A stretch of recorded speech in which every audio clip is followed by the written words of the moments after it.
जय माता दी। मेरे चैनल में आप सभी का बहुत बहुत स्वागत है।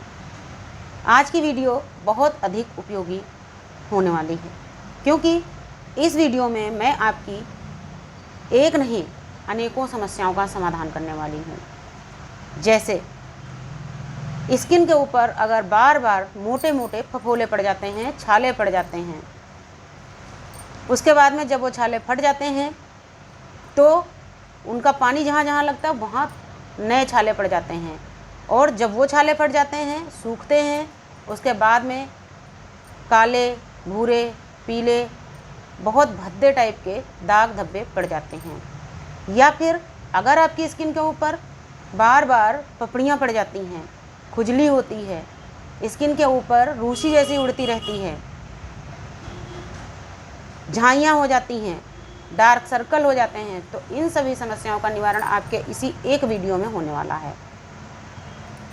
एक एक करके आपको हर समस्या का समाधान बताऊंगी, आपको बिल्कुल सुरक्षित और आसान ट्रीटमेंट बताऊंगी, जिससे कि आप पूरी तरीके से ठीक हो जाएंगे।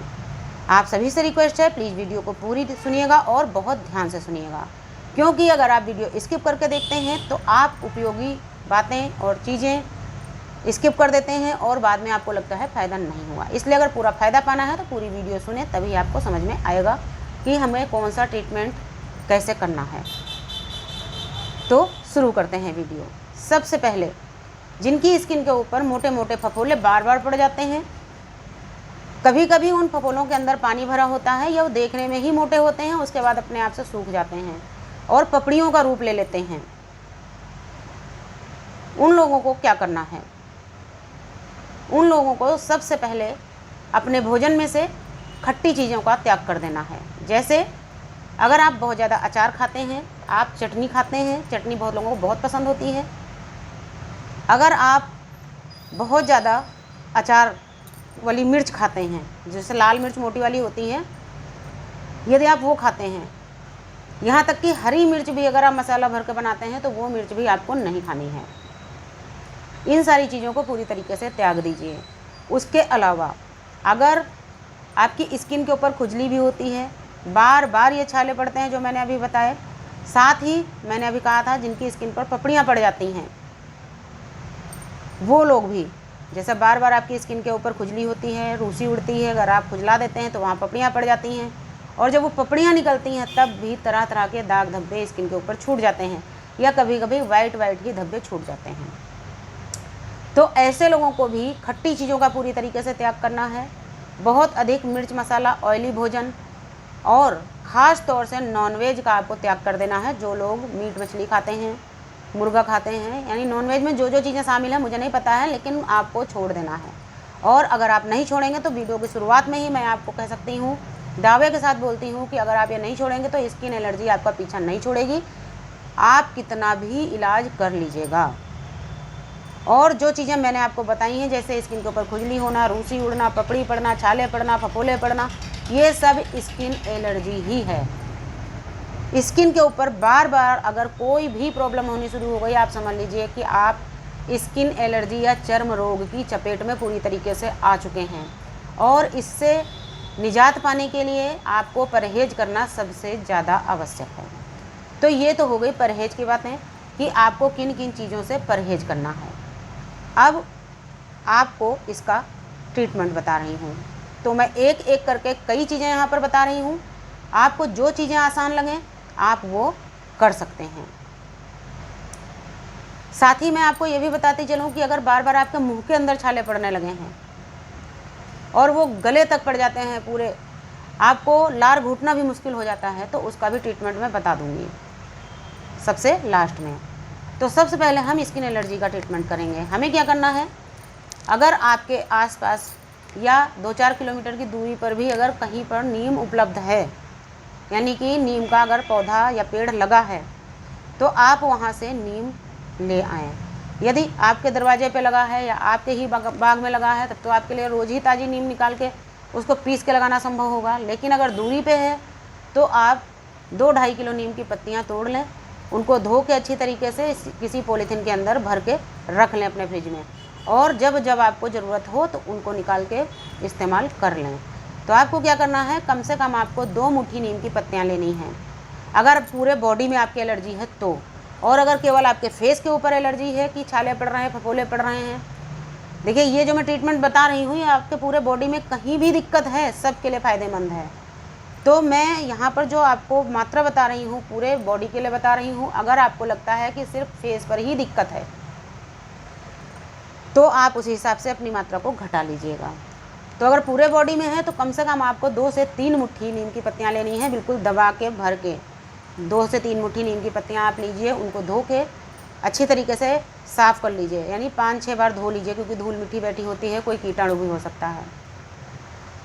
उनको पीस के बिल्कुल चटनी जैसा एक पेस्ट तैयार कीजिए। उसके बाद में इसी के अंदर आपको 2 से 3 चम्मच बेसन ऐड कर देना है। बहुत अच्छी तरीके से इसको मिक्स करके ढक के रख देना है। इसी के अंदर आपको 2 चम्मच मुल्तानी मिट्टी का पाउडर मिक्स करना है और फिर से ढक के रखना है कम से कम 5 से 7 मिनट के लिए। 5-7 मिनट में मुल्तानी मिट्टी और बेसन पूरी तरीके से नीम के साथ में घुल जाएंगे, मिक्स हो जाएंगे। अब इनको फिर से बहुत अच्छी तरीके से 1 से 1.5 मिनट चम्मच से बहुत अच्छी तरीके से फेंटिए और आपके पूरे बॉडी में जहाँ जहाँ ये एलर्जी होती है आप इसको लेप की तरह इसकी एक मोटी परत लगा दीजिए और आधा घंटे के लिए छोड़ दीजिए। आधा घंटे के बाद में अपने बॉडी को पानी से गीला कीजिए और धीरे धीरे मसाज करते हुए बड़े प्यार से इस पेस्ट को उतारिए और नहा लीजिए। ये आपको 10 दिन तक रोज़ लगाना है और 10 दिन में आप देखेंगे 80% आपकी एलर्जी ख़त्म हो चुकी होगी। लेकिन शर्त यही है, आप जो भी ट्रीटमेंट करेंगे आपको परहेज के साथ ही करना है, वरना फ़ायदा पूरी तरीके से नहीं होगा। अब मैं आपको बता दूं, यदि आपको केवल फेस के लिए इस्तेमाल करना है तो फेस के लिए आप आधी मुट्ठी नीम भी अगर पीस लेंगे फेस से गर्दन तक के लिए आपका काम हो जाएगा। आधी मुट्ठी नीम पीस लीजिए, उसी के अंदर आप आधा चम्मच बेसन और 1/4 चम्मच मुल्तानी मिट्टी मिला दीजिए और लगा लीजिए। आधा घंटे के बाद में धो लीजिए पानी से गीला करके। अगला ट्रीटमेंट, अगर नीम आपको किसी तरीके से नहीं मिल सकती तो आप नीम की जगह पुदीने की पत्तियां पीस सकते हैं। जैसे आपने नीम की पत्तियां पीसी थी ठीक उसी तरीके से आप पुदीने की पत्तियां साफ करके पीसिए और यही बेसन और मुल्तानी मिट्टी मिक्स करके आप लगा लीजिए, क्योंकि पुदीने की भी तासीर ठंडी होती है जिससे कि आपकी स्किन को लाभ मिलेगा। लेकिन यदि नीम उपलब्ध है तो आप नीम का ही इस्तेमाल कीजिएगा, क्योंकि जो असर नीम दिखाएगी वो पुदीना नहीं दिखा सकता और दिखाएगा भी तो उसमें काफ़ी टाइम भी लग सकता है। इसलिए अगर आपको तत्काल फ़ायदा चाहिए तो आप नीम का ही इस्तेमाल कीजिएगा। अगली चीज़, जैसे मैंने अभी बोला था, अगर आपके मुंह में बार बार छाले पड़ जाते हैं तो जिनके मुंह में बार बार छाले पड़ जाते हैं वो फिटकरी और गेरू बराबर मात्रा में पीस के रख लीजिए और अपनी जीभ को इस तरीके से बाहर निकालें। चुटकी से गेरू और फिटकरी वाला पाउडर लें, अपनी जीभ के ऊपर डाल दें। कुछ देर के लिए 1 से 2 मिनट के लिए, अगर हाँ एक चीज़ और समझ लीजिए, अगर गर्दन तक पूरे छाले हैं आपके तो आप इस तरीके से मुंह ऊपर करके ऐसे पाउडर को डालिए कि आपके गले तक जाए।